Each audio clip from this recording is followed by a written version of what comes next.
un hito, a pesar también, además también que es muy reconocido pues por ustedes, por todos y por todas. El doctor entonces va a estar con nosotros 2 horitas. Le agradecemos inmensamente en nombre de la escuela aceptar nuevamente la invitación y estar acá con nosotros.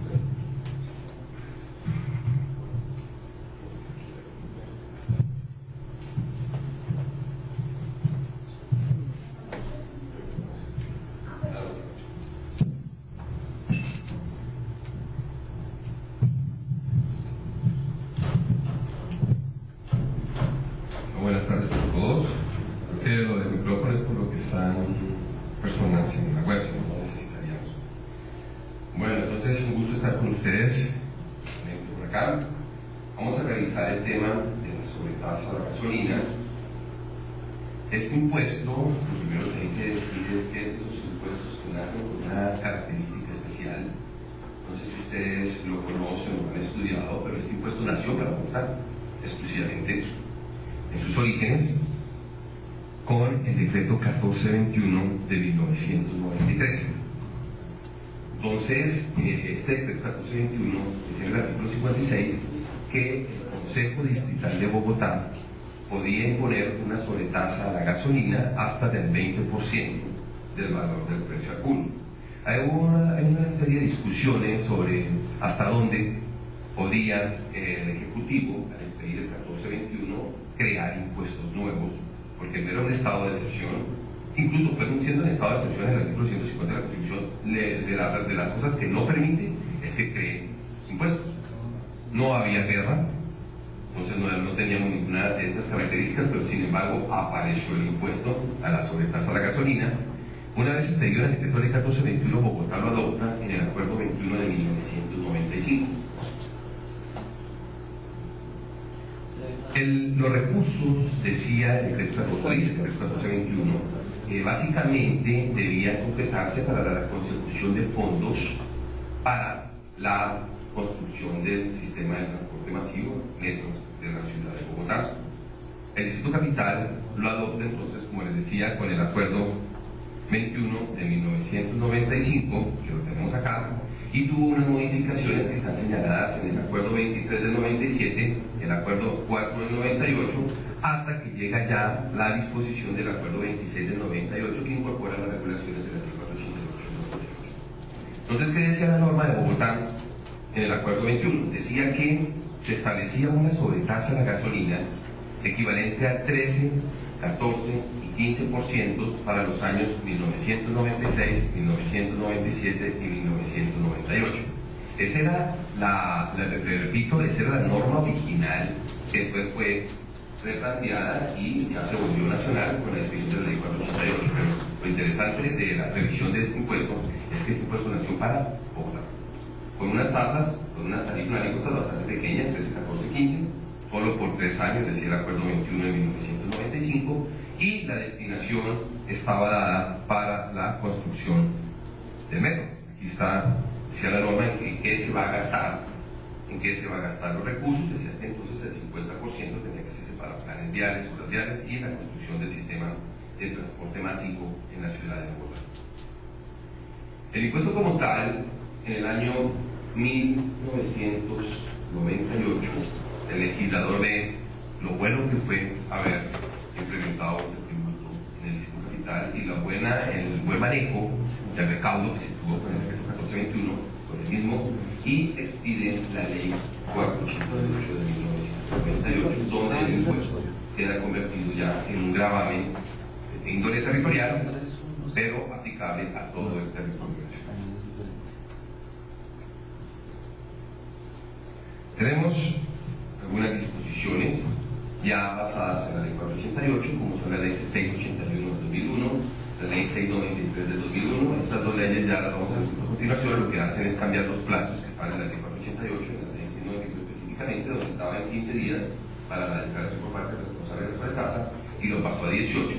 Y la ley 681 lo que hace es especificar qué se entiende por gasolina para efectos de la sobretasa, una regla que para muchos no está bien vista, es bastante criticada, en la medida en que se permite casi a cualquier cosa que le vendan a cualquier persona, independiente si es una gasolina, realmente es una nafta, un combustible o cualquier tipo de cálculo de bajo canaje, igual para efectos tributarios se entenderá grabado con la sobretasa de la gasolina. Eso ha sido como la discusión que existe sobre ello. Para Bogotá, entonces, tenemos el acuerdo 26 de 1998 que lo incorpora en el ordenamiento jurídico tributario y el decreto distrital 352 del 2002, donde se incorporan o tenemos las regulaciones base del distrito. No sé si esto lo han pensado cambiar, doctor Pablo, ajustarlo, modificarlo, actualizarlo. Todavía no se ha hablado nada de eso. Se ha intentado 2 veces, pero el Consejo no ha tenido, digamos, no tiene acogida. Entonces siguen vigentes estas disposiciones.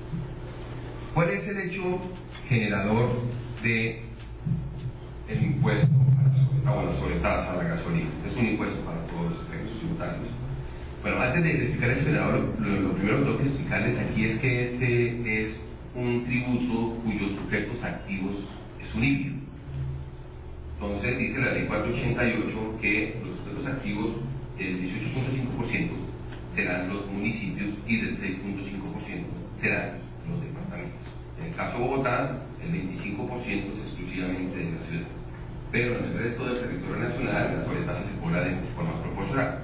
18.5% que corresponderá al municipio donde se enajene la gasolina y 6.5% a la jurisdicción departamental en donde se ubique ese municipio. Es decir, el departamento recoge la gasolina, el 6.5% de toda la gasolina que se vende entre su jurisdicción y el municipio solamente la que corresponde a la suya. Para el caso de Bogotá, siendo ciudad capital, y tiene el manejo tributario, al ser considerado para efectos tributarios municipio y departamento a la vez, nosotros tenemos muchos impuestos en la ciudad que las demás ciudades no tienen.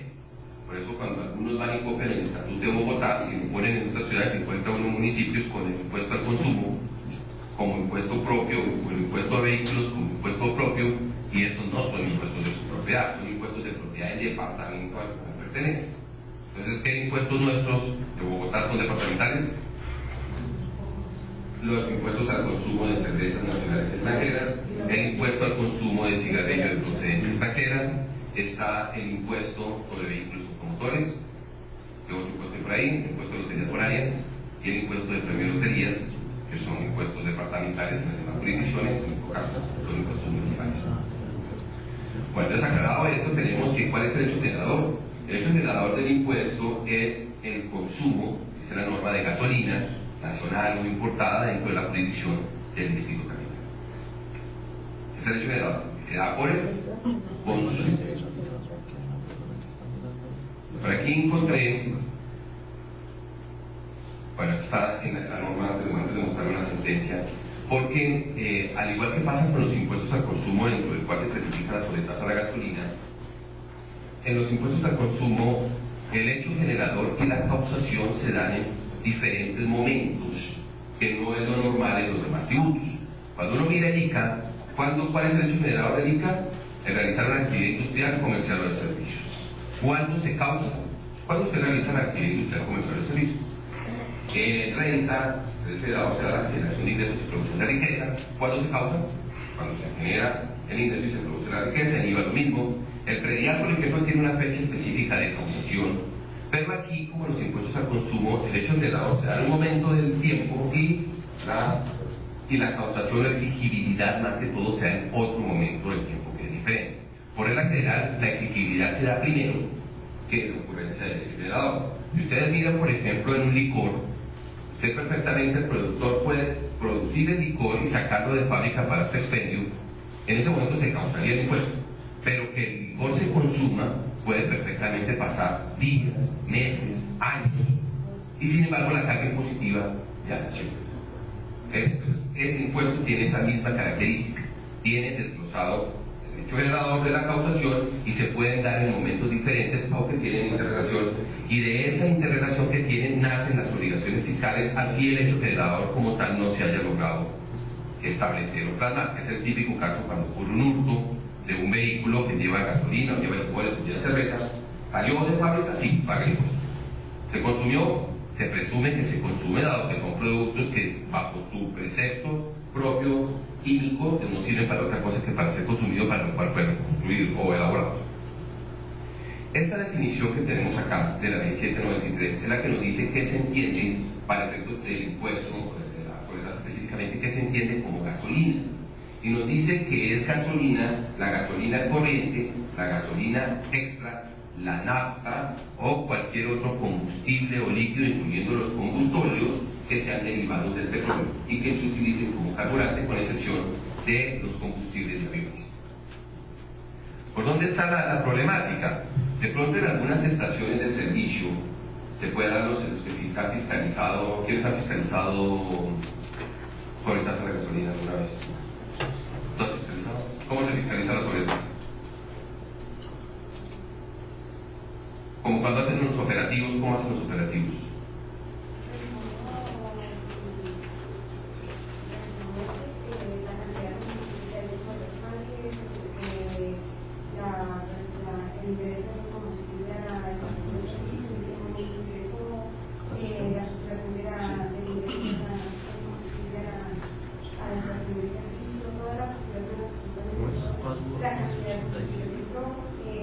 Frente a lo que salió. Hasta ahí nomás. Pero ¿y el combustible mismo no lo mira? Porque el combustible colombiano está pintado. Entonces, el combustible colombiano reacciona ante ciertos reactivos químicos, no sé, experto en cómo se llama el reactivo, en que la aplican para que mate.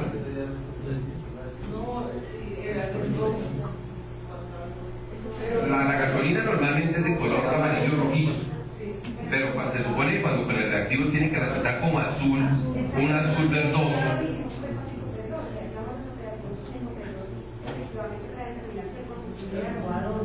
Es que eso viene por ahí. Esto es para temas de control, si es como, porque puede ser usted perfectamente la haya entrado por factura, pero puede tratarse de combustible robado o combustible contrabandeado. El combustible contrabandeado o combustible robado pues no trae marca. Entonces, ante la imposición del reactivo químico que se le aplica, pues simplemente no va a cambiar de color.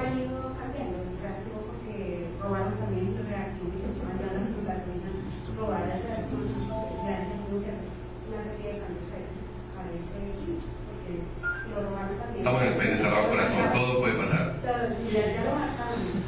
Ok, pero entonces esa es una también de las formas de fiscalizarlo. Revisar el tipo de la gasolina como tal, que específicamente sí corresponde a gasolina legal.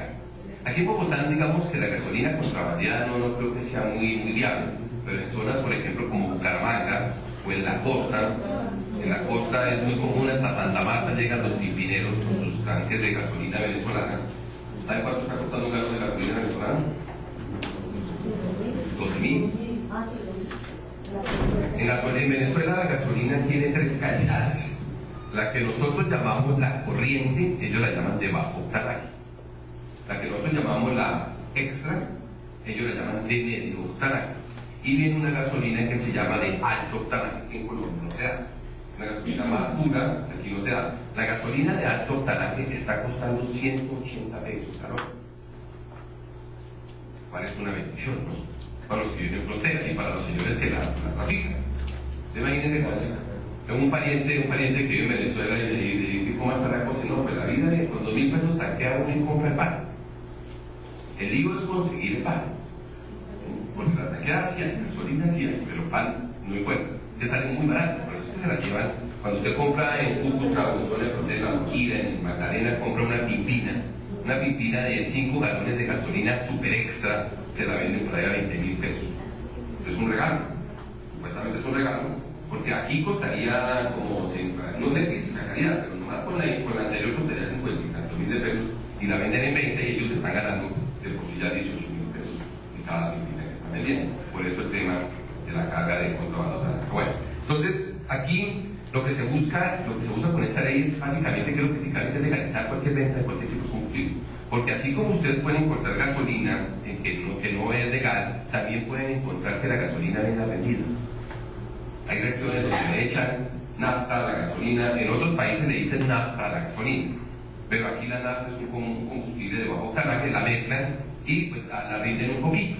Entonces tal vez cuando usted ponga los reactivos no va al color que debe esperar, sino va a otro color que no era el que usted estaba esperando, pero tampoco queda pura dentro de ese concepto de que no le han vinculado o mezclado absolutamente nada. Entonces acá lo que nos dice la norma, para todos los efectos, y vendan lo que vendan, todo tiene sobretasa. Si se está distribuyendo como gasolina. O sea, si es mezclada, problema del que compra, pero para efecto tributario se entenderá que paga el impuesto común y corriente.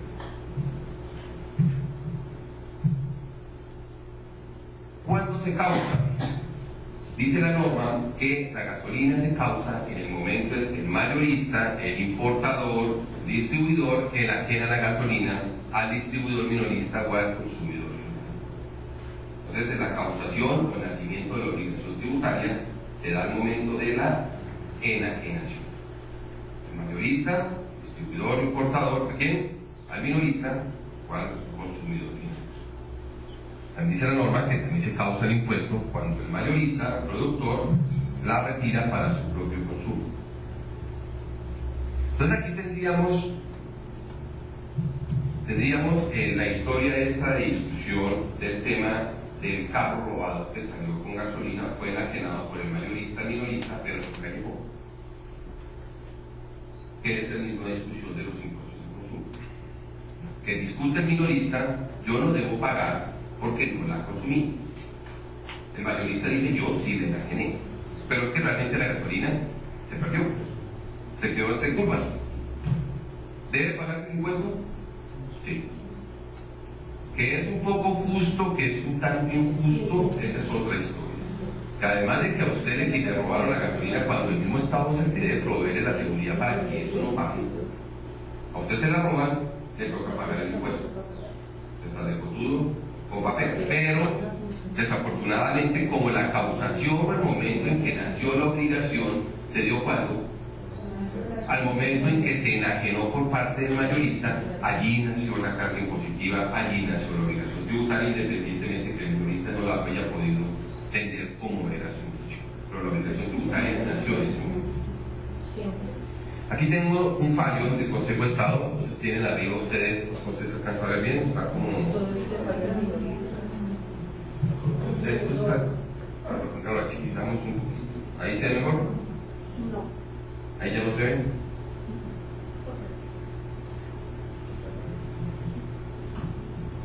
Ahí sí ya lo tengo, ya me lo correrla así, no sé cómo se hace. ¿Está?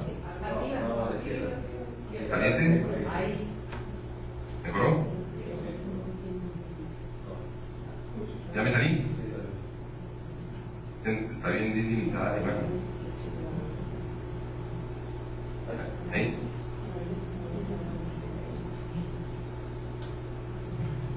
Bueno, aquí hay un fallo, entonces dice la corporación Pemex Biden, está la fecha de la sentencia y el número de la sentencia. Entonces, que habla sobre específicamente el destino de la gasolina al momento de la causación. Si yo le digo al mayorista que el lugar final de consumo, en este caso, como está planteando, es el municipio de Suacha, ¿a dónde debe ser la causa? Al municipio.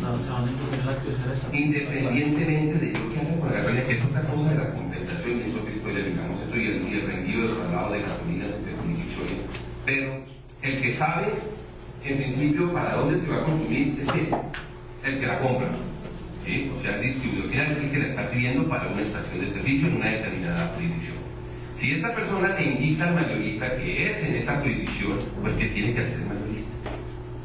Pagarle el impuesto a donde el minorista está diciendo que se ha facturado o por el municipio en donde tenga como destino final la gasolina que va a ser facturada o consumida. Y eso es básicamente lo que nos señala este fallo. Este mismo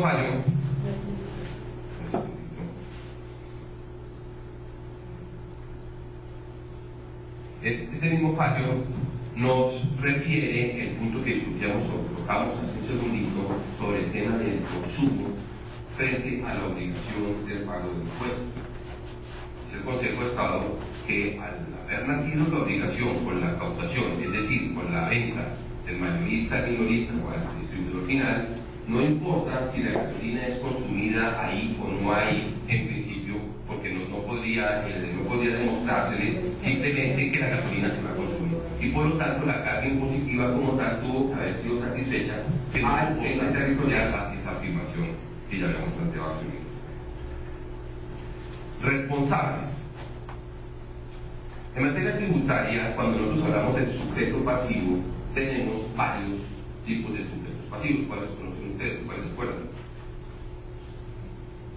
Hablamos del contribuyente, hablamos del sustituto, hablamos del responsable, hablamos del agente de percepción y hablamos del agente de retención, que serían todos obligados tributarios. Esto amén de los que señala expresamente el artículo 572 como obligados a cumplir deberes formales, que sería una cosa ya un poquito más en detalle. Pero entonces, ¿quién es contribuyente? Al que le recae específicamente el hecho imponible, por el que recae específicamente el hecho imponible. ¿Quién es el sustituto? Un tercero que no realiza el hecho imponible, pero sobre quien recae la carga impositiva. En Colombia se dice mucho, por ejemplo, que el tema del IVA, ¿sí? El recaudador del IVA es un sustituto. ¿Quién es el responsable? Un tercero que no necesariamente habiendo realizado el hecho imponible termina en cabeza suya de el cumplimiento de la obligación tributaria. Y nos quedarían faltando dos, que serían el agente de percepción y el agente de retención.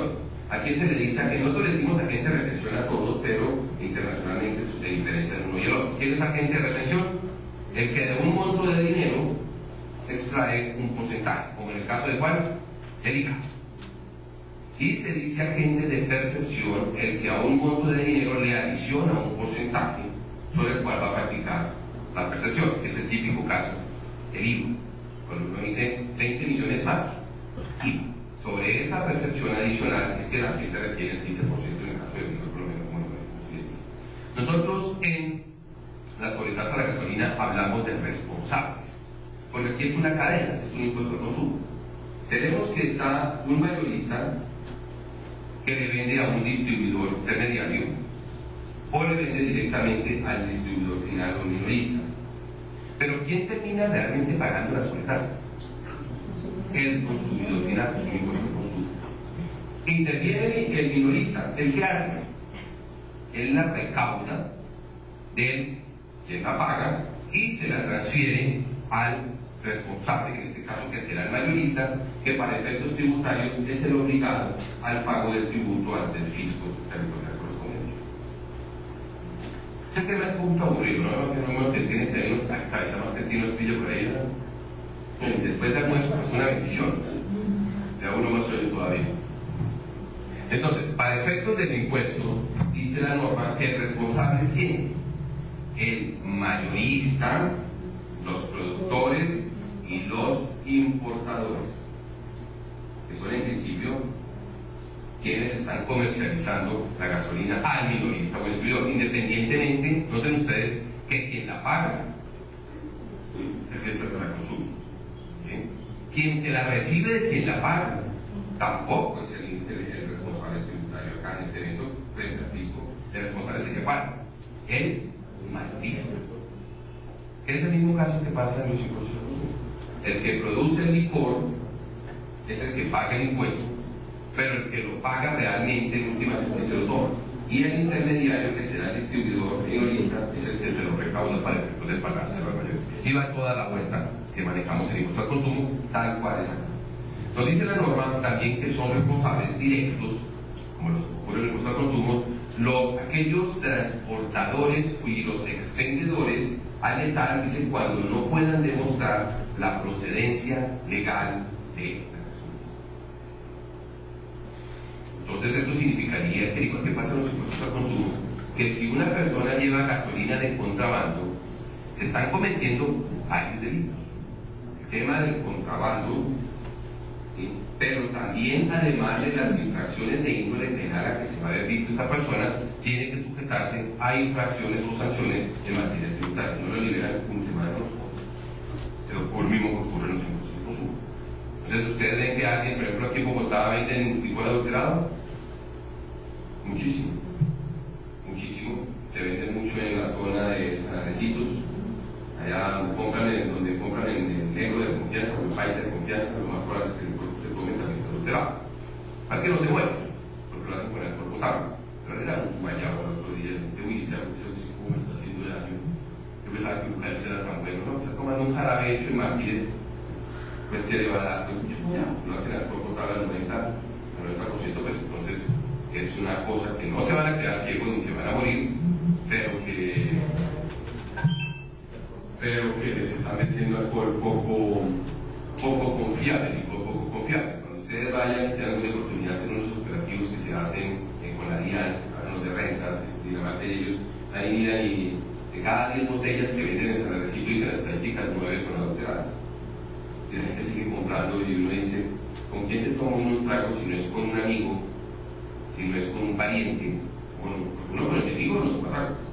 Entonces uno puede cuidarse un poquito de esos temas. Aquí en la gasolina, digamos que no tienen tanto lío con eso. No tienen tanto lío con eso, pero el tema del alcohol es mucho más complicado. A ellos, adicionalmente, al tema de contrabando tanto, el alcohol no entra tanto a Bogotá. En la costa sí. Se ve en esa zona de la costa, toda la costa está lleno de whisky, ¿no? Y es de una parte específica. Por eso es tanto lo que entra, por ejemplo, al Cesar, que la capital ya no se llama Valledupar, sino el Valle de Valledupar. Está llegando mucho whisky por allá. Aquí, en cambio, el whiskycito es más bien ligeramente adulterado, lo mismo también adultera mucho el aguardiente antioqueño.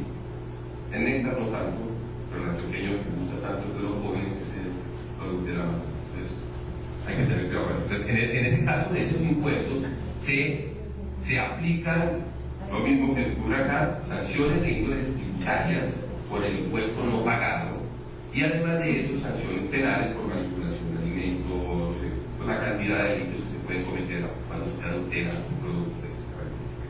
Entonces, el responsable directo, ¿quién es? Productor, importador, mayorista, y también son responsables directos transportadores y distribuidores cuando no puedan demostrar la procedencia legal. Sujeto activo, ya lo vimos, es en este caso de Bogotá el Distrito Capital, en el caso de Chía será el municipio de Chía y Alaveto será el departamento de Cundinamarca. Todos tienen facultad de fiscalización. O sea, sobre la sobretasa de Chía puede fiscalizar Chía y la de Cundinamarca puede fiscalizar Cundinamarca, siendo la misma gasolina.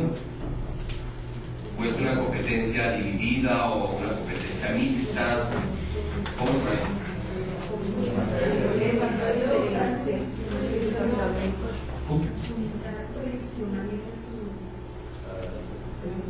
Cada jurisdicción tiene su. Entonces, Cundinamarca puede sancionar por una sobretasa no pagada y podría sancionar o debería sancionar el municipio de Chía por el porcentaje. Porque no podría el departamento, yo que no puede sancionar sobre un impuesto que le compete a allí. No puede, Bogotá sanciona sobre el 100%, si cuando sancionamos sobre el 100% no hay ningún lío, pero además tienen ese híbrido de competencias de sujeto activo y los dos tendrían la misma competencia de fiscalización, de liquidación, de discusión, etcétera, de competencias compartidas. Si es el caso de los municipios, ya sabemos, Bogotá aplicamos el Estatuto Tributario Nacional desde el año 1993, con el ejemplo de 1421, los municipios lo aplican ¿desde cuándo? Desde el año 1997, con la ley 383 del 97, artículo 66, y los departamentos lo aplican desde el año 2003, con el artículo 59 de la ley 188 del 2000. O sea, todos aplicamos el Estatuto Tributario Nacional. Pero así como Bogotá, por ejemplo, optó por hacer cosas como unificar la liquidación de aforo y la resolución sanción impredial, esa liquidación mixta que se tiene en el distrito, hay otros municipios que optan por inventarse otras reglas, les disminuyen los términos a los procesos, entonces perfectamente un municipio dice, el tiempo para contestar el requerimiento son un mes. Próximamente dice que son 3 meses, dice el estatuto. Pero como la norma dice que los municipios podrán simplificar de acuerdo a sus características de sus tributos, entonces hay mucho municipio que le meten mano a esas cosas. He visto términos de recurso de reconsideración para interponerlo de un mes y para fallarlo de 3. No sé si aquí le serviría, doctor Pablo, el término de 3 meses para fallar el recurso. Doctora Vicky, creo que no es muy buena idea. Pero como les decía en la charla pasada, también uno ve en los municipios, a veces los funcionarios no tienen la más remota idea de estos temas. Eso se ve todo en la Villa del Señor. Yo les conté el caso donde un señor tiene un recurso en un municipio, un año, entonces se presenta el recurso y no lo contesta. Al mes 11, día 15, de buena gente, se le dijo, oiga, se le va a vencer el recurso, por favor, falle. Un año y un mes, ya vencido. El interés no siempre es demandar, no es demandar un divertido. Oiga, falle el recurso, ya estaba vencido, falle. Entonces hacen las vueltas para autorizar silencio, y antes hay que mandarle la cartica del silencio, y se le manda la cartica año y 3 meses, y el señor, muy querido, contesta, estoy muy ocupado. Cuando tenga tiempo, le respondo sus recursos. Ven las cosas como muy a la ligera, y así se manejan muchas cosas. Y no estoy hablando de un municipio muy chiquitito, hablo de municipios como ven, como grandecitos, pero casos de la vida real que se ven por todo el mundo. No le digo el municipio por aquello de la vergüenza.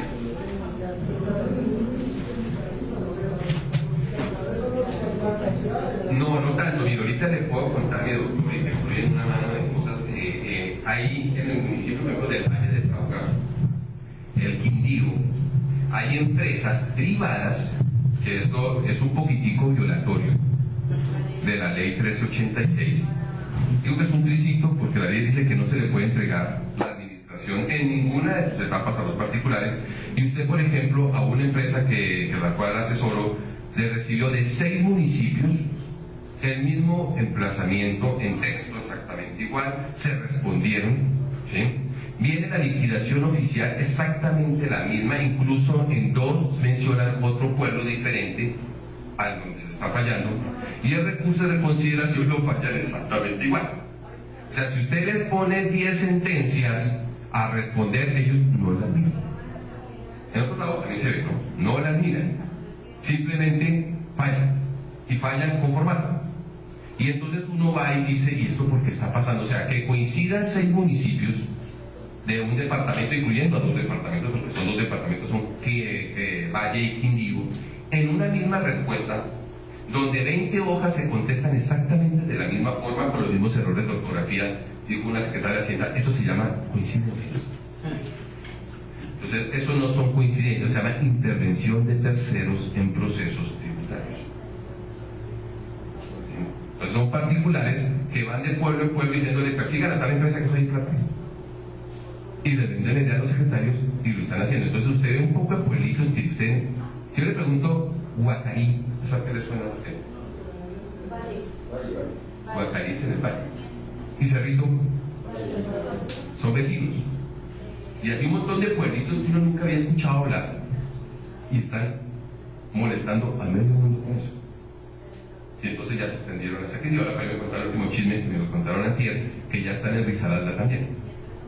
Entonces, que solo las ciudades grandes fiscalizan, ¿no?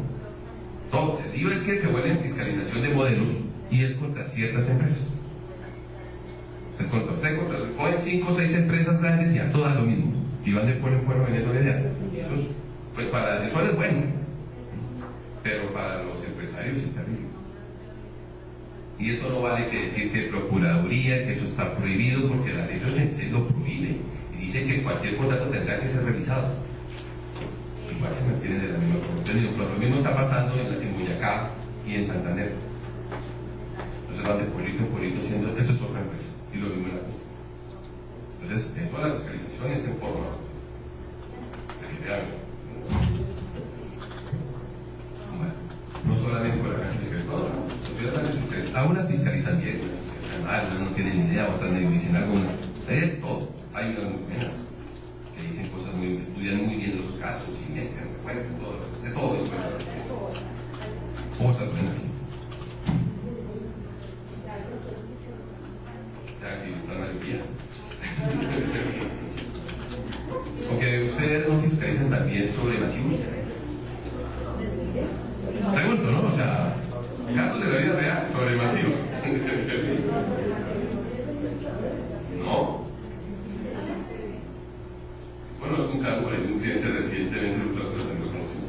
que lo fiscalizaron sobre masivos.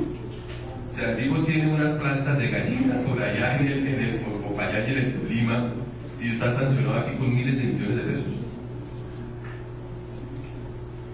Cosas que se dan porque salieron los masivos. Los funcionarios que están fiscalizando, lo mismo que están haciendo la revisión, dicen, pues son masivos. Bueno, eso pasa en todos. Bueno, base gravable. ¿Cuál es la base gravable? Dice la norma que la base gravable está constituida por el valor de referencia de la gasolina. Ustedes saben que la gasolina tiene varios componentes, ¿no? La gasolina colombiana tiene una carga impositiva bastante alta. Primero, a cada galón hay que vincularle los derechos de explotación, los derechos de extracción, la refinería, los transportes, las regalías, el impuesto a la gasolina, que era el antiguo impuesto global a la gasolina, que se modificó, el impuesto al transporte de hidrocarburos, el IVA, más la sobretasa, que es el 25%. Por eso la gasolina colombiana es exageradamente costosa. Ustedes la miran con mercados internacionales de países productores, la gasolina nuestra es de las más caras del mundo, con países productores. Porque si se van a mirar que Chile o Argentina, pues Chile y Argentina no producen petróleo. Entonces tienen gasolinas. Y no es que sean tan exageradamente costosas, más o menos están casi a la par de nosotros, sin ser países productores. Pero cuando uno mira la gasolina venezolana, o uno mira la gasolina ecuatoriana, donde un galón cuesta $1 en Ecuador, pues la comparación ya es bastante alta. Es un tema de programa y que la norma a la vez permite tarifas especiales para zonas de frontera, por redes y construcciones.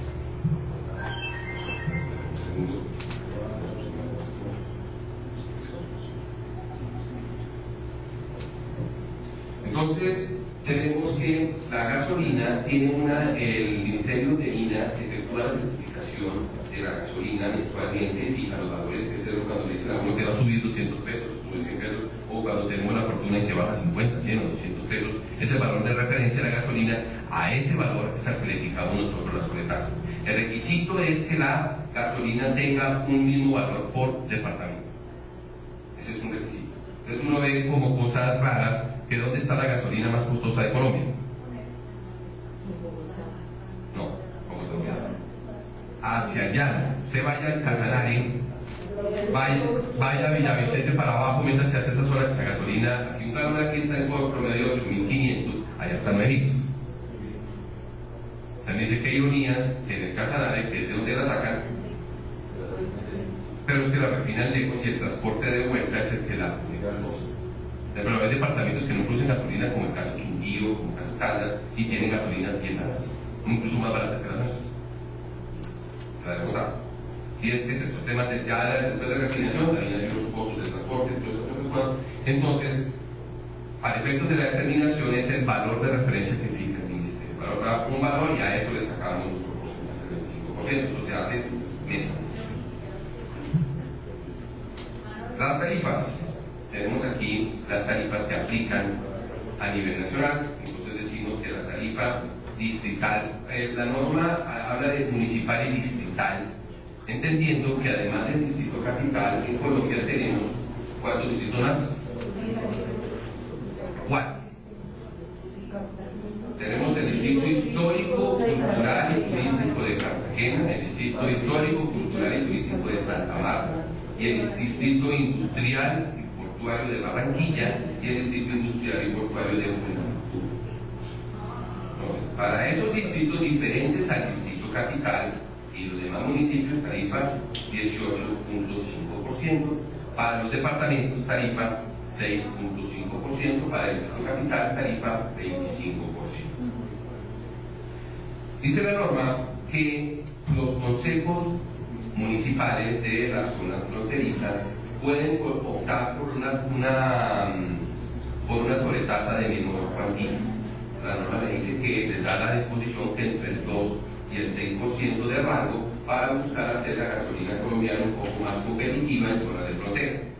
Pero los precios, por más que el municipio de Cúcuta opte por colocar una tarifa solamente del 2% de la gasolina, el precio nunca será comparativo contra una gasolina venezolana. Por lo tanto, los municipios, en estos casos municipios de frontera, hacia el norte de Santander o hacia el sur, hacia las Ipiales, pues esos sectores aplicación de tarifas diferenciales no les va a dar mayor fruto, porque igual la gente no consume gasolina. Además, hay muchos municipios que no inician estación de servicio tienen, porque no vale la pena colocarla, porque de la coloque pues, se va de pérdidas o tendrá que hacer introducción de gasolina extranjera. Había algún régimen de 20 gasolina venezolana, 3.000 pesos galón en Cúcuta, pero gasolina legal. Entra la gasolina legal importada, la distribuyen en Cúcuta, le colocan un valor que es relativamente barato comparado con la gasolina colombiana, pero pues igual el que tanquea pues difícilmente va a utilizarla teniendo la regalada con solo pasar un río. Declaración y pago. Dice la norma que los responsables cumplirán con la obligación mensual de presentar la declaración y pago de la sobretasa gasolina dentro de los 18 primeros días calendario del mes siguiente al de la construcción. También nos dice la norma que los formularios serán los fijados por la Dirección de Apoyo Fiscal del Ministerio de Hacienda. ¿Cuántos declarantes tienen ustedes en impuestos? 6, 7, ¿cuántos son los responsables? Son los tratantes digo, petroladas. Como 9. Son poquitos. Entonces no hay mucho. Y esas empresas grandes, pues la fiscalización no creo que tenga mucho lío. Los grandes no creo que va a dar mayor cosa. El lío está con los chinos. O sea, los que son responsables del recaudo base no tienen mayor complicación. Dice la norma que los responsables tienen que cumplir con la obligación de declarar en aquellas entidades en donde estén desarrollando operaciones. Entonces ahí en los municipios, normalmente en todos los municipios hay una estación de servicio, normalmente, pero hay municipios en donde no las hay porque en un municipio muy cercano hay municipios que pasan un río y ya están en otro pueblo, están pegados, entonces no alcanza la cantidad de habitantes o de vehículos que circulen por ahí a tener dos estaciones de servicio, entonces con una sola es suficiente, solamente para que tengan donde tengan esa operación. Los minoristas tienen que cumplir con su obligación tributaria dentro, dice la norma, de los 7 primeros días calendario del mes siguiente al que se realiza la causación, es decir, sí. Pues no, en la norma de Bogotá dice que es presentación con pago. Y yo conozco que ninguna ciudad lo permite sin pago. Todas están como en la misma. Es decir, igual el mayorista lo presenta con pago, es el minorista el que podría no pagarlo, pero ya sería un caso de pérdidas, estas cosas que lo haga, pero ya sería otra cosa. El mayorista tiene que pagar a la administración. Es que el quien nos paga a nosotros como administraciones, ¿quién? El mayorista. Y él tiene que presentar la compra. Ahí el lío está entre los minoristas y los mayoristas cuando no le pagan la sobretasa que reciben. ¿Cuántos días tiene el minorista? 7. ¿Cuántos días tiene el mayorista? 18. Antes tenía 15. Esto lo multiplicó la ley 180. Pasó a 18 días. ¿Me preguntan algo? Compensación. Puede ocurrir que una persona tenga estaciones de servicio en diferentes municipios. ¿Sí? Entonces, a veces a los distribuidores minoristas, las empresas que les proveen gasolina, llámese el mayorista Texaco, por la cual tengan un logo, el nombre sobre el cual estén distribuyendo, normalmente les exigen a comprar ciertas cantidades de gasolina para que les permitan la distribución. Entonces se ven fenómenos como una persona en una estación de servicio en una jurisdicción donde no la tenía y no puede distribuir la gasolina que firma contractualmente tener que cumplir mensualmente, por decir algo, 20.000 galones, voy a distribuir 20.000 galones para que permitir que sea exacto.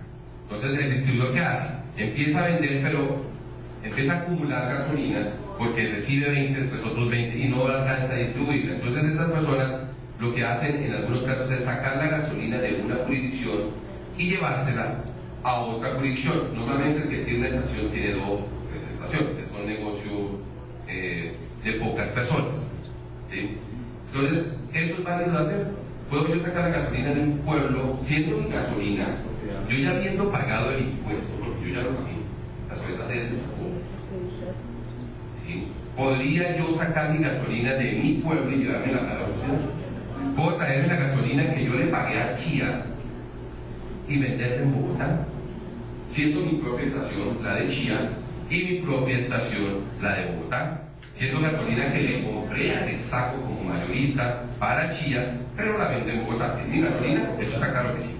Es mi gasolina. ¿Podría yo hacer eso? No puedo hacer eso. Exactamente, ese es el lío. Por eso era la sentencia que les mostré inicialmente. Si la gasolina salió con destino Chía, ¿a dónde se pagó el impuesto? Al municipio de Chía. Si se pagó al municipio de Chía, pero la gasolina se está consumiendo en Bogotá, porque es donde se está vendiendo, ¿de quién realmente debería ser el impuesto? De Bogotá. Entonces, ¿podría llegar a sancionar a Bogotá a ese distribuidor si encuentra que está haciendo estos desvíos de gasolina que se les llama? Sí lo podría llegar a hacer. Algunos dicen que esto es injusto, y yo pienso que injusto como tal no es, porque existe el mecanismo de compensación.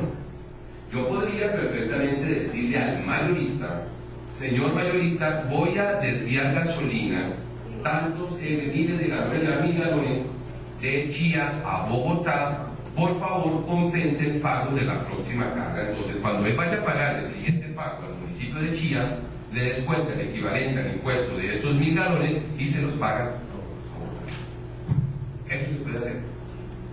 El lío es que las empresas distribuidoras mayoristas les ponen mucho problema a los minoristas cuando piensan hacer eso. Porque usted tiene un compromiso, entonces si usted Bogotá tiene que comprarme tantas, tiene que comprarme con esas también.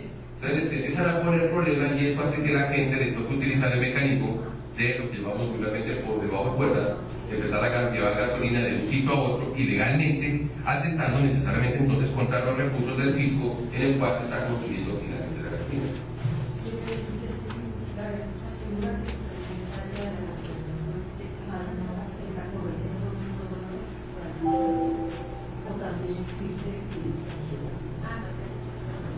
Presento una declaración y la corrijo. Pero ¿quién es el que declara? Recuerden, ¿quién le declara a usted? ¿Quién es el responsable? El mayorista. Al mayorista, ¿en qué le afecta? Si el mayorista vendió es que con el fallo primero la sanción era ese, le había puesto que tenía que haber corregido. Pero que está compensando posteriormente, porque acabo de buscar que el minorista le dice: para el próximo despacho compénseme a él y a Bogotá. En cambio de ese compénseme, y quien ha pagado ha sido el mayorista, entonces podría decir: solicitar la corrección por menor valor y pagarle a otro municipio de mayorista también. Pues yo creo que el mecanismo que da la ley es mucho más rápido, mi doctora. Menos usted presentar un proyecto de corrección 6 meses para que me lo aprueben. Para esto, no, yo no le venía, no, la norma abre la compensación directamente. La norma abre la compensación. Si usted realiza traslado de gasolina de una jurisdicción a otra, debe hacer la compensación. Incluso la norma le dice cuánto tiempo tiene usted para hacer la compensación. Es un año. Si usted dentro del año siguiente no hizo la compensación, ya quedó así. O sea que hablaríamos de una firmeza de un año en la declaración. Usted ya no cumple. Así quedó. Entonces, yo creería que, aunque nada prohíbe, porque es que aquí no hay que mirar que la norma lo permita, es la norma prohíbe corregir por menor valor una declaración de sobretasa, no lo prohíbe.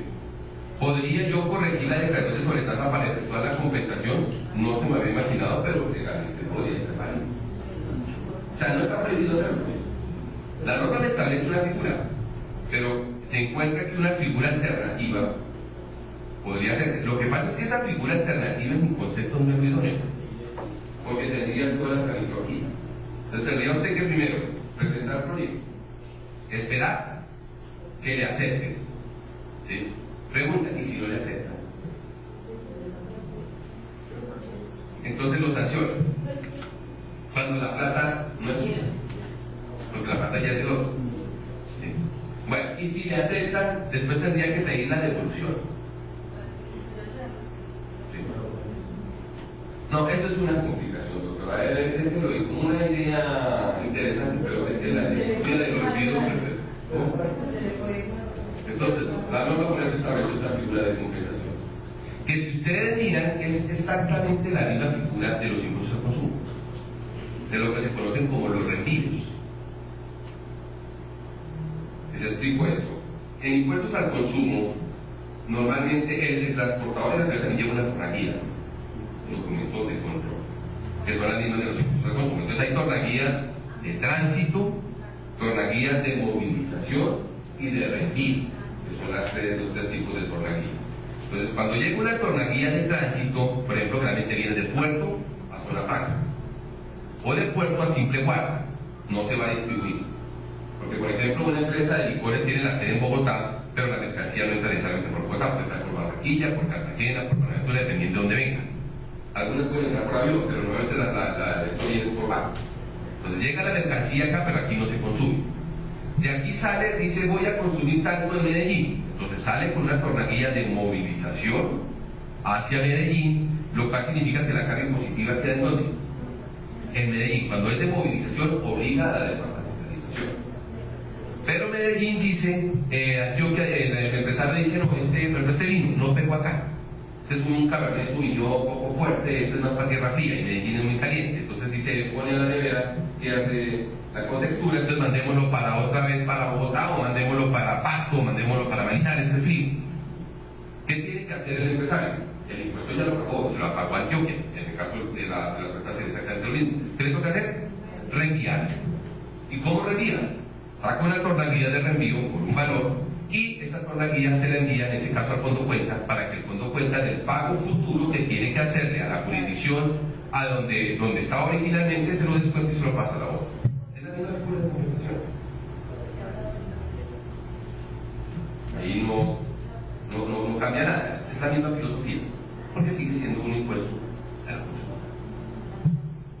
Bueno, aquí tenemos una sentencia donde nos habla de esa compensación y de los términos de compensación, en donde analizan el término del vocablo futuro, porque dice que se puede compensar al futuro, y entonces dice el Consejo de Estado que la palabra futuro no significa indefinidamente. Cuando la norma ha fijado un término de un año, ese futuro está definido a un año. Ese es el término de plazo que tendría para efectuarse la compensación. Señores, les cuento que se nos acabaron los artículos y se nos acabó la exposición. Muy rápido. ¿Tienen preguntas? Una curiosidad, pesadilla, molestia, incomodidad.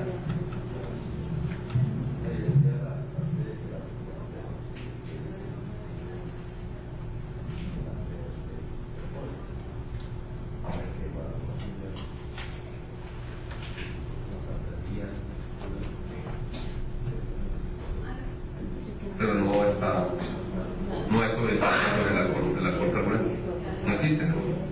Hubo proyecto de ley para eso, no para recuerda que hubo un proyecto de ley para ponerle sobretasa al alcohol carburante, pero lo tumbaron.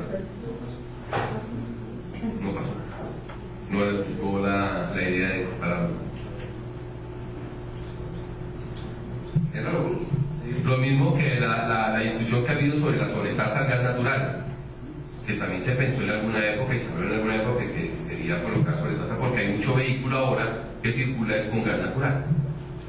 Entonces los municipios ven afectados sus recursos sobre los vehículos que más consumen, no son los de transporte público, esos son los que más consumen. Entonces cuando se pasan al gas natural, esto es uno de los dice, hay muchos municipios que dicen, ¿por qué se cae el recaudo? Pues una, porque la gente consume menos, porque es que la gasolina está muy cara, entonces la gente busca minimizar el consumo pues para que les salga más barato, y otra es que se dan medios alternativos como el tema del gas natural vehicular, que ya no solamente está en carros, yo lo he visto también en carros normales, carros privados. Hay gente que opta por casar su carro al gas y se la pasa en Bogotá, pues consumo gas acá. Eso ya es cuestión de gustos y por eso se afecta a recaudos también, pero no tiene sobretasa. Esa no tendría sobretasa.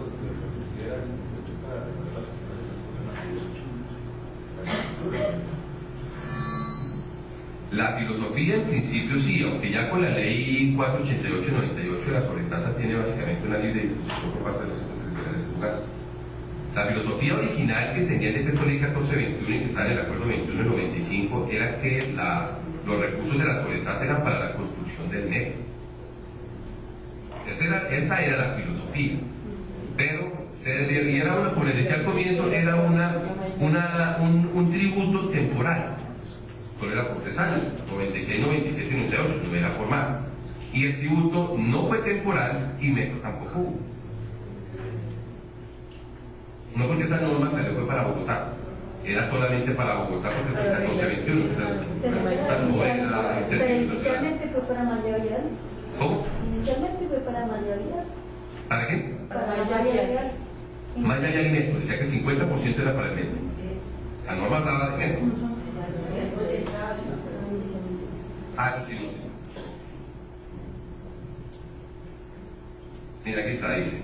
El recaudo de la sobretasa se destinará el 50% para el mantenimiento y recuperación de la malla vial a cargo de la Secretaría de Obras Públicas, el 30% para la ampliación de la malla vial y el 20% para programas de acceso a barrios. Si para el año 98 se hubieran concluido y definido las bases de estudio, diseño, construcción y financiación por parte del Gobierno Nacional y Estatal, el 50% de la sobretasa se irá a la financiación del metro y el 50% el 25% mantenimiento y 15% por la vía y 10%. Ya se hablaba de eso. Pero metro no hubo. La malla vial, bien, gracias. Y la sobretasa al 25, porque miren que la sobretasa arrancó realmente, fue en el 13, 14 y 15. El 4 por mí igual. Son impuestos pro tempore, pero muchos impuestos que nosotros tenemos son pro tempore. Dentro del espectáculo era pro tempore. El espectáculo de fomento al deporte era pro tempore. Eran impuestos temporales, era para financiar un hecho específico o una actividad específica y se vuelven definitivos. No, pues nada que hacer ahí con eso. Ahora es empezar a rezar a ver qué viene con el tema si graban los dividendos. Si graban pero no en renta, que los dividendos que se obtienen por parte del inversionista en renta, lo que la empresa paga, el dinero no paga, pues ahora piensan grabarlos también. Ahora vamos, primero que vamos a grabar por respirar. Grabame al aire puro.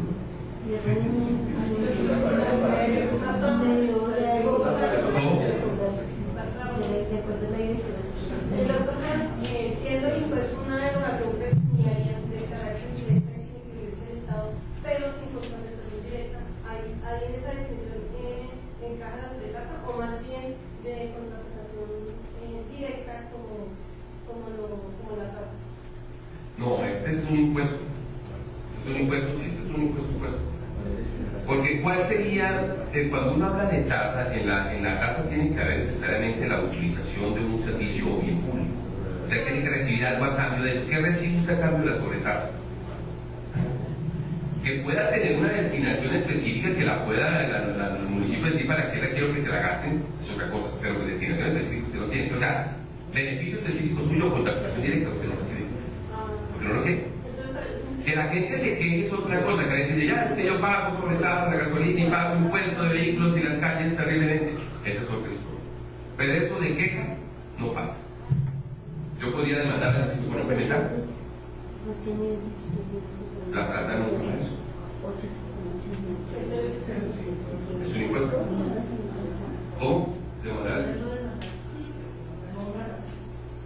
Demandar sí puede, no puede demandar cualquier cosa. Que le digan que le den un fallo favorable, no es muy grave, pero es un impuesto como otro. Que normalmente en las tasas tiene que haber obligatoriamente una contraprestación de Estado, como por ejemplo pasa en un peaje o pasa en la tasa del aeropuerto. Se utiliza el aeropuerto, en el peaje se utiliza una vía en el Estado, no es por utilizar un bien de uso público, porque el bien de uso público es gratis, es de libre gasto, es por tener la vía un buen estado y una conservación, pero eso es que pago usted, pero tiene eso, porque yo podría perfectamente pasar caminando y pago peaje, puedo pasar en un burro o en una cicla, hasta en moto puedo pasar y no me cobran.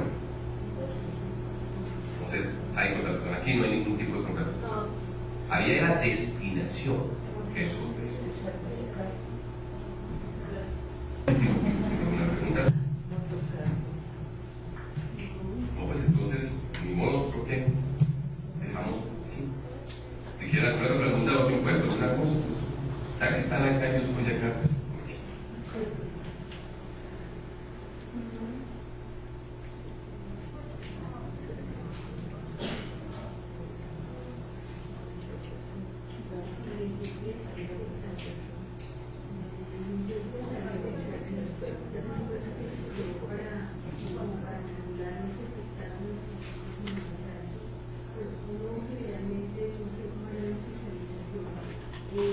cuenta que la gran mayoría de los productores de espectáculos públicos nunca pagan sus impuestos, y hacen a través de unas pólizas de cumplimiento, las cuales nunca cumplen, y a la final esos impuestos llevan el fondo de la presentación. ¿Por qué no crear una norma más fuerte que permita al distrito controlar a los productores de estos eventos con el fin de que el mercado del distrito capital sea mucho más alto? Porque uno se da cuenta en el análisis que hace cuando hace la investigación de bienes, cosas así, que es gente, es un porcentaje pequeño, pero grande en manipulación de dinero o en control de dinero, pero que vale el impuesto 100% del distrito capital. A ver, pero empecemos desde el comienzo. Empecemos desde el comienzo. Primero, el impuesto de espectáculo, de azar y espectáculo se llama así porque hubo una fusión, porque había 3 impuestos que grababan los espectáculos públicos, que eran el impuesto de espectáculo de la ley 1232, el impuesto de espectáculo de fomento de deporte, y el impuesto que se llamaba el Fondo de Deportes del Acuerdo 1 del 18. Había por otra parte los impuestos a los juegos permitidos, ¿sí? De los juegos permitidos. En el año, si no estoy mal, en el año 1995, con el Acuerdo 28, se fusionan esos impuestos en el impuesto de azar y espectáculos, que unificó únicamente el impuesto de espectáculos de la ley 12 del 32. Quedó por fuera el impuesto de espectáculos al fomento al deporte y quedó por fuera el impuesto del fondo de pobres. El distrito en el año 2008, con el acuerdo 352 del 2008, fusiona el impuesto de azar. ¿No fue el 352? 399, gracias. 399 fusiona el impuesto de azar y espectáculos y el impuesto del fondo de pobres y crea el impuesto de espectáculos y fondo de pobres. Pero resulta, mi doctora, que sale la ley 1493 del 2011. ¿Y qué pasó con la ley 1493? Básicamente, el impuesto de espectáculos desapareció en cuanto tiene que ver con las artes escénicas. Es decir, que cualquier tipo de concierto, presentación musical, así sea, no sé, de la Filarmónica de Berlín a Marbella, ¿sí? Cualquiera, entra a ser de artes escénicas, y al ser de artes escénicas, bueno, que a la doctora le gusta Marbella, ¿no? La gente que Marbella, ¿se acuerdan de Papuche? A mí personalmente no me gusta mucho, pero bueno, a la que le gustan, pongan a cualquiera, como abajo, que Marbella, un ejemplo, que es un cero, no. Bueno, entonces, cualquier tipo de espectáculo, eso teatro, ópera, zarzuela, cualquier cosa de estas, es artes escénicas y ya no tiene el impuesto.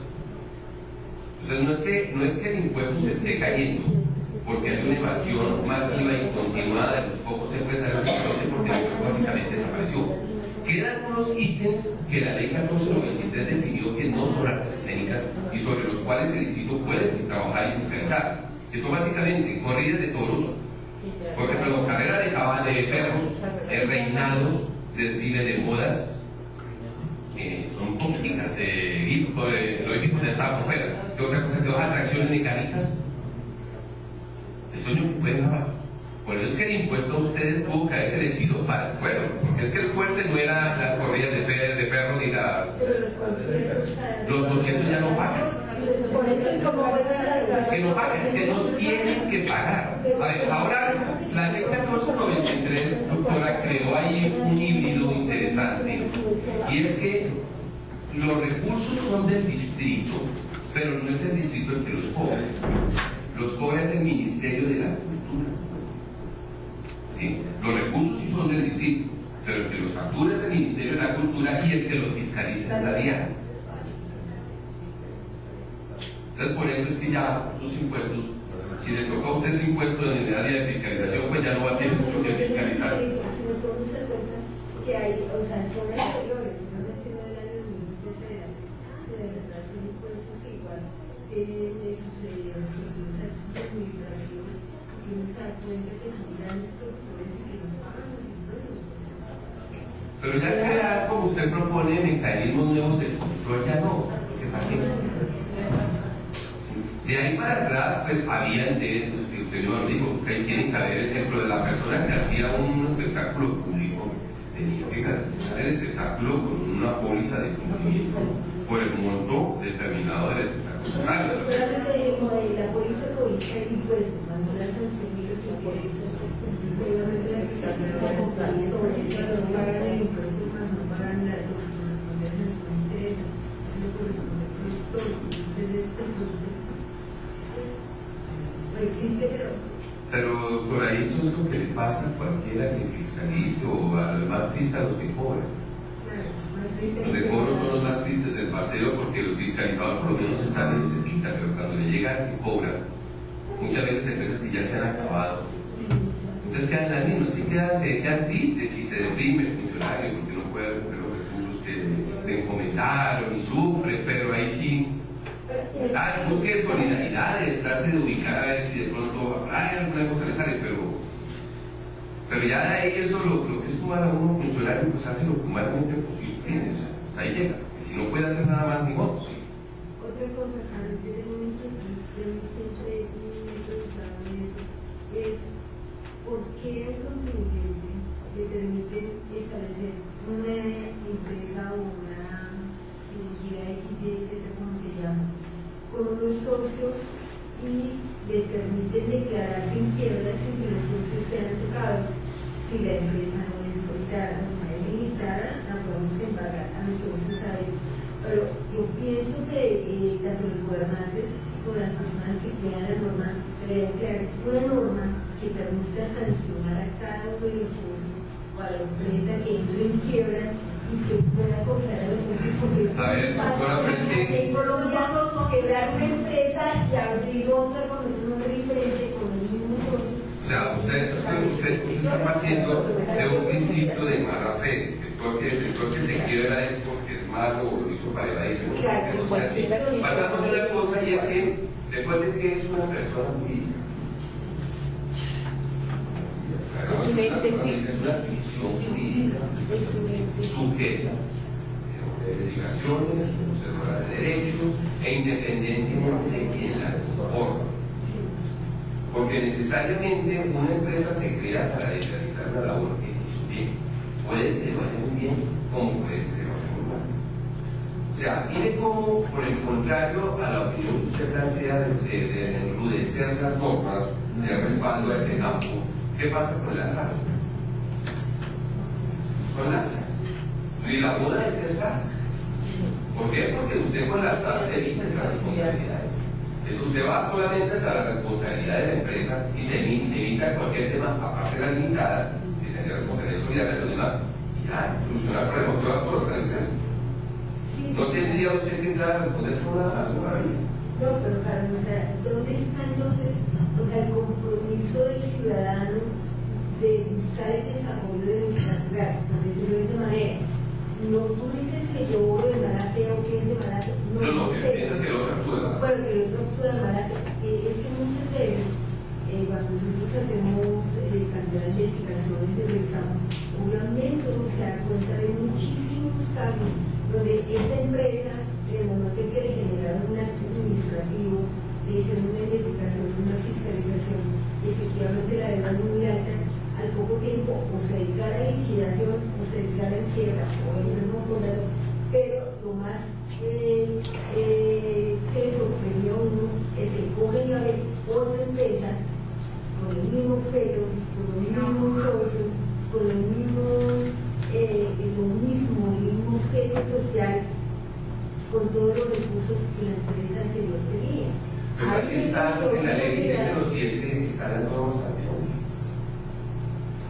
Usted puede probar, pero eso tiene que ver. No, pero la ley está. Si usted puede probar que se han utilizado esquemas, que se han hecho transacciones, operaciones con solo un fin de defraudar al fisco, usted, la administración podría, y eso está ahorita para la DIAN, tiene que ser aplicable a todos. La DIAN podría incluso desconocer los efectos jurídicos que usted hizo con su nueva empresa y retornar las cosas a Estado de Derecho. Eso está en norma. Que es criticable al 100%, claro. El doctor Pablo, que estuvo en las jornadas del año pasado, era la crítica de Don Santiago Solá, porque si eso en manos, o sea, eso pone a temblar más de uno. Porque así como hay funcionarios muy buenos, hay funcionarios muy relacionados, y hay funcionarios que se pegan de alguna cosa, o algunos con intereses, digamos, no tan santos, y con un poder de eso, de que usted le puede detectar, que eran las críticas que se decían, que por ejemplo, que si usted vende una norma, entonces si usted vende por debajo del 25% del valor comparativo del mercado. o vende por encima de la eficiencia, son cosas en donde el funcionario además entra a manejar el mercado en mi actividad, hasta donde llega. Entonces, las críticas que se hacían, y eso no es una cosa colombiana, es una cosa copiada, pero la crítica es que eso tiene que tener una reglamentación, porque sí está, una reglamentación totalmente detallada, estudiada y muy parca y muy controlada para evitar que se cometan situaciones que se salgan de la tela. Porque pasaría lo que se llama en un poder, en el caso de la DIAN, un poder monstruoso. De hecho, queda en cabeza el director de la DIAN, el director de fiscalización y el procurador también ingresa dentro de ese comité para retrotraer todos los que estaban anteriores. Bueno. No es una decisión única de un funcionario, Claro, sino del comité. claro que no puede hacer, pero es que normalmente cuando usted lleva a un funcionario, lleva eso al comité, que el comité realmente estudia tanto, no supone, empieza a llegar casos a aprobar, ese es el miedo. Pero eso está claro. Si usted puede demostrar que todo lo que hicieron, lo hicieron para defraudar al fisco, pues no va a estar en licencia.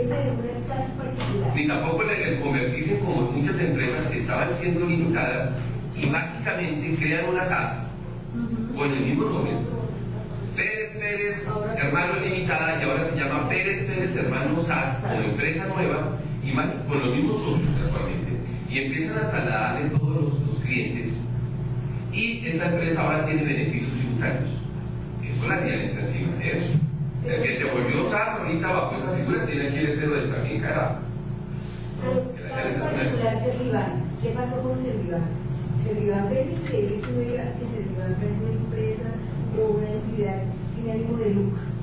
Increíble, Servivan, cada vez las transacciones valen 14.000, 13.000, 8.000 y demás, y con la administración distrital le proceden los actos administrativos sin darles para estar 15 días, 20 días, cuando Servivan queda en liquidación. A ver, no hablemos de casos, no hablemos de casos privados, casos particulares, pero le aclaro una cosa, doctora, no siempre el hecho de usted cobrar por la prestación de un servicio le limita a la calidad de servicio. Porque, por ejemplo, usted en qué universidad estudió, doctora. ¿Qué universidad estudió usted? ¿Qué universidad estudió? Yo estudié en la Rosario. ¿Y el Rosario qué es? Sin ánimo de lucro, y le cobraron. Porque Servivan es sin ánimo de lucro, no le cobran. O sea, es que. Pero por los ingresos que se repartían entre los socios y la utilidad que estaban sumando, la base de la utilidad que daban de los cajeros era lo que ellos se repartían, por eso no era. Pero sí tenía socios y era una entidad bajo estas condiciones. Yo digo, no conozco el caso Servivan, ni sé quiénes son los socios de Servivan, pero si es una característica de esto, tiene que haber una restitución en bienestar de los asociados. Eso es lo que exige la ley. Por eso digo, no hay que mirar como cosas con tanto apasionamiento. Es que hay que ponerle más factores objetivos. La entidad puede ser una entidad, por ejemplo, ahorita no sé cuál es cualquier entidad que preste servicios similares, puede ser una entidad sin ánimo de lucro. Pues sí, así está constituida, así. Que porque cobran. Y no dicen que no se puede cobrar sin ánimo de lucro. Los asociados, ¿ves? Es ahí donde está la diferencia y es que el objeto de investigación de la Secretaría de Hacienda para ellos. Pero de eso no había casos, yo creo que eran fallos de Redevan, no había fallos de esos. Pero ya había a favor de nosotros, ya no a favor de la Secretaría de Hacienda. Bueno, y si la empresa entra en liquidación, ¿cuál ustedes sí hacen parte dentro del proceso concursal? Si no hace parte, eso depende de Eso sí ya es otra historia, si no se hicieron el concursal, ustedes tienen el derecho a hacerse parte dentro del proceso concursal y reclamar lo que son los derechos para ustedes. Eso se puede hacer. Bueno, señores, no siendo más, mil gracias. Que tengan todos muy buenas tardes. Ay, Dios mío, señorita Laura.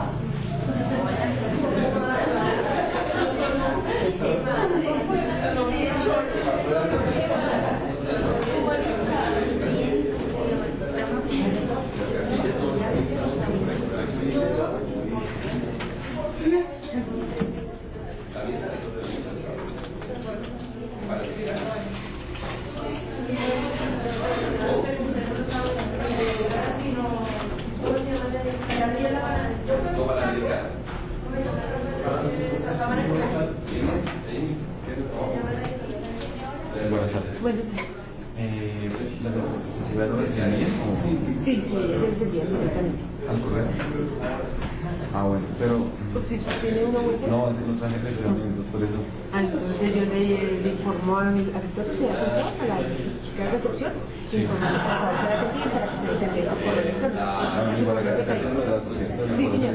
Entonces para que a Silvia le la chica de recepción, para que lo anote ahí. Ok, gracias. Bueno.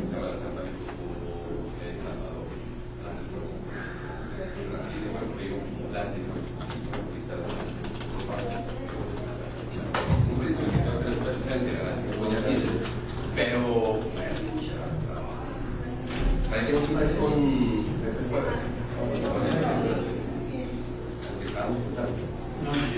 a ver, ustedes